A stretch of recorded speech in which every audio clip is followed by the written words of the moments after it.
In this video, we're going to be discussing tree diagrams, but in particular, non-replacement questions.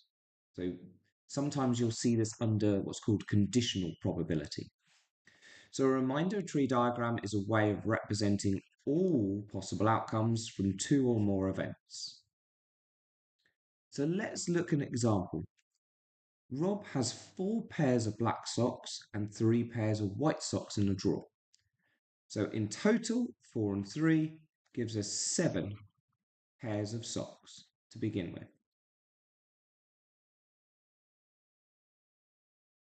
Now he picks out 2 pairs of socks and records their colour. So let's have a look at drawing our tree diagram for this. So we're going to talk about his first pick. So in his first pick, he could pick a black or a white. And like the question where it's the replacement probability, we look at how many black pairs there were, 4, out of how many there was in total, 7, 4/7. We write it on the branch. And again, like we did with the replacement questions, we'll have 3 white pairs of socks out of the total number, that's 7. Now, on his second pick, it's going to change slightly.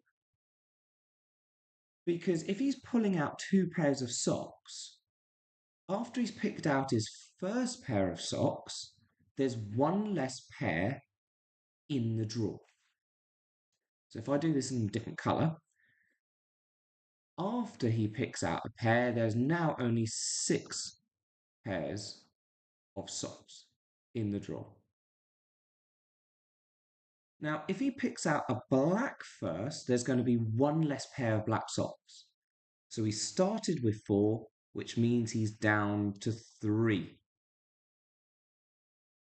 And this time, because he's removed 1 already, there's only 6 left to pick from, so it's 3, 6. Now, if he picks a black pair of socks to begin with, there's still 3 pairs of white socks in the drawer. So there's still 3 pairs, and as we saw before, there's 1 less in there, so we're down to 6 pairs in total.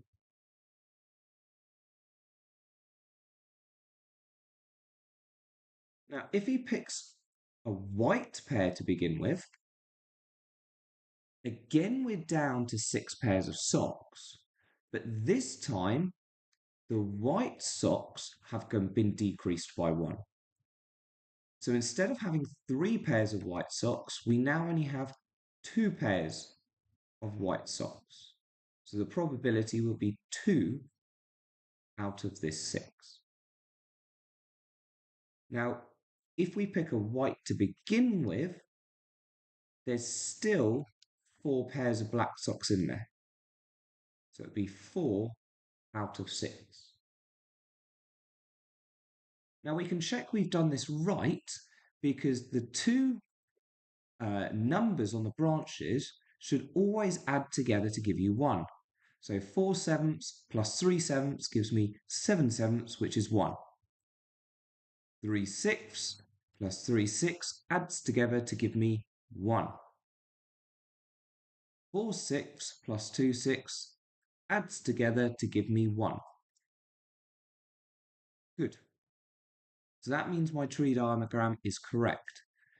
Now, as we do with the replacement questions, we can multiply as we go through the branches to get the probability of that branch.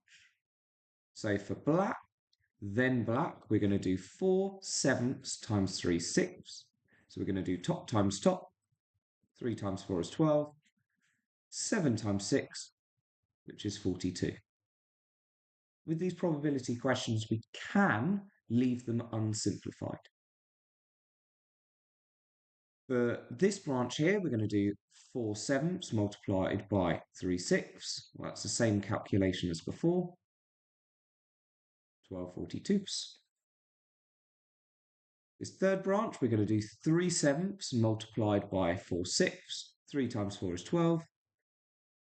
6 times 7 is 42. And the final branch is 3/7 times 2/6. 3 times 2 is 6 over 42.